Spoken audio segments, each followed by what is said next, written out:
loves, today I have my Pikmin notebook, so you know things are about to get real serious up in here.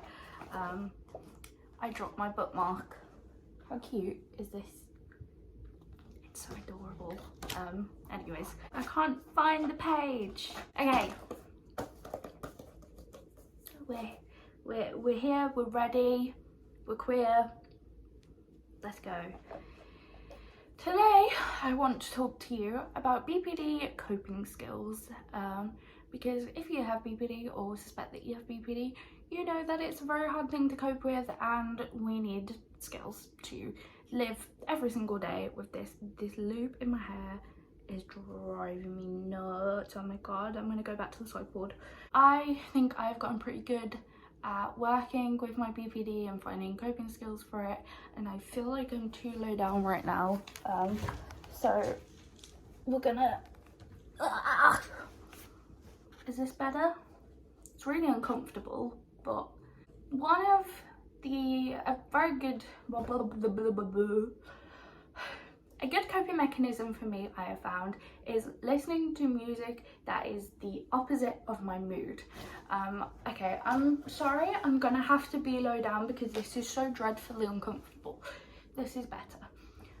Yeah, I tend to listen to music that is opposite to my mood to kind of try and pry me out of a crappy mood and put me into a better one, or shift my mood swings. It's kind of like forcing my mood to shift, basically.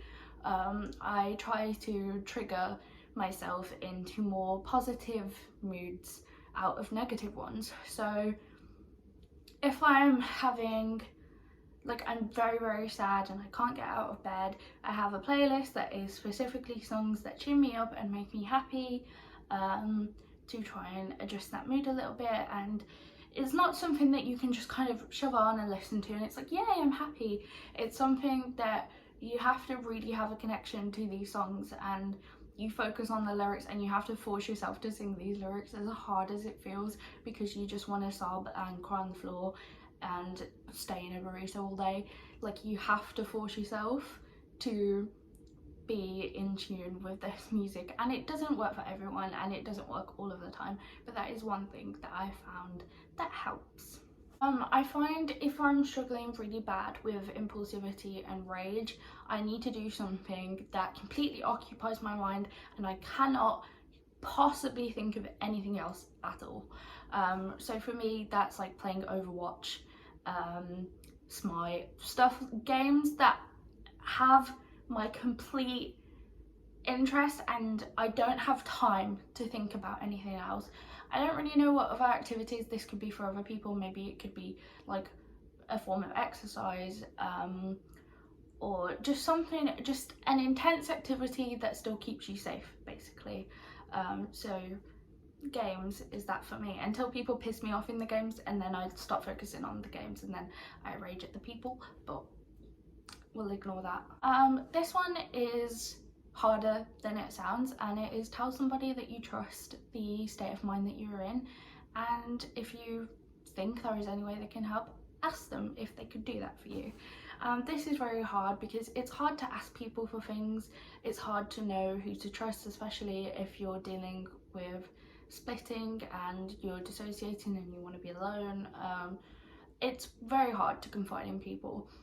But I'm lucky that I have my mom and my boyfriend who both will listen to me every single time I have something wrong and will try their best to support me. And it's just nice that you have somebody there who knows what's going through your head and can help as much as they possibly can. For anger, I recommend boxing or like really vigorous exercise, intense music that you can just absolutely belt, punch a pillow, dance it out. The boxing and exercise bit isn't particularly something that works for me anymore, unfortunately, because I'm chronically ill and it's off limits. But if you're able to exercise, then it can be a great way to unleash it. And I know that everybody says exercise, blah blah blah, and I'm not saying like mindfulness, I'm saying like go get a punching bag, get those boxing gloves on and just beat it. Pretend it is the person you are mad at. Like, get a pillow, print a picture of a person's face, put it on the pillow and just go ham, lose it. Like, no shame, as long as no one, like, that person doesn't know about it and it doesn't get to them. Like, you can print the picture out and then beat the crap out of it and then burn it, rip it up, throw it in the bin, whatever. I like to rip, period. I like to write my feelings down on paper and then burn them as if I'm kind of getting rid of them. If burning is not a safe option for you, don't do it. Rip it up, put it through a paper shredder, curl it up into a ball, throw it, go and bury it in the garden if you need to. Just get everything in here on that page and then go and just dispose of it some way. Even just throwing it in the bin, I feel like it's not as intense as it needs to be to get these feelings to feel like they're physically coming out of you. But if it's something that works for you, do it. If you are feeling urges to self-harm, first of all, I really recommend speaking to somebody that you trust and love, possibly a helpline if you have access to them or feel comfortable going to one or feel like you need them. But if you feel as if you are alone and there is no one you can confide in when you feel like self-harming, some things that I learned after my time with psychiatric care, we were given ice cubes that you squeeze in your hand, so it's the sensation of harming yourself, but it doesn't actually harm you long term. It will kind of sting for a few hours and be red and then it will go down. So ice cubes, just gripping them. Another thing is the place where you want to harm yourself. You can put an ice cube directly to the place and hold it there, and squeeze it, rub it around, do whatever you need to do. Also, you could draw where you want to harm.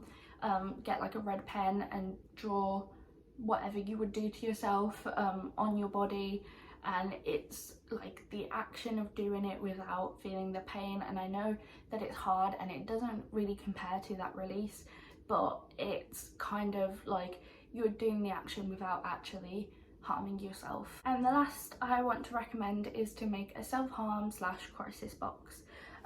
So I don't have one anymore actually, which I probably should, but I tend to use like the ice method and stuff more.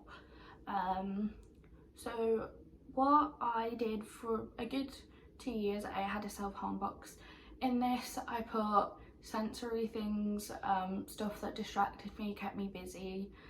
So I had like fluffy socks, candles, bubbles, anything that helped me become distracted from self-harm. There was colouring books, drawing pads, anything, crochet, do an activity, start sewing, like literally anything that you think could prevent you from self-harming, put it in a box. Anything that you think is crisis management for you, put it in the box, and get it out every single time you feel that way, and it does become a big clutch. And remember to keep jazzing it up, don't keep it the same all the time, because otherwise you're gonna start to get bored and be like, I've done this before, I just really want to, you know. So recommend those, and also have a crisis plan in place. If you don't already have a crisis plan in place, I'd really recommend googling some examples and making your own. It's just, if you feel you're in crisis, it is just a plan for you to follow step by step, and there's different levels depending on how you're feeling and whether the crisis is worsening or lightening and so on. So I'm gonna end it there. Thank you so much. Thank you so much for watching, and I love you, and stay safe. Bye.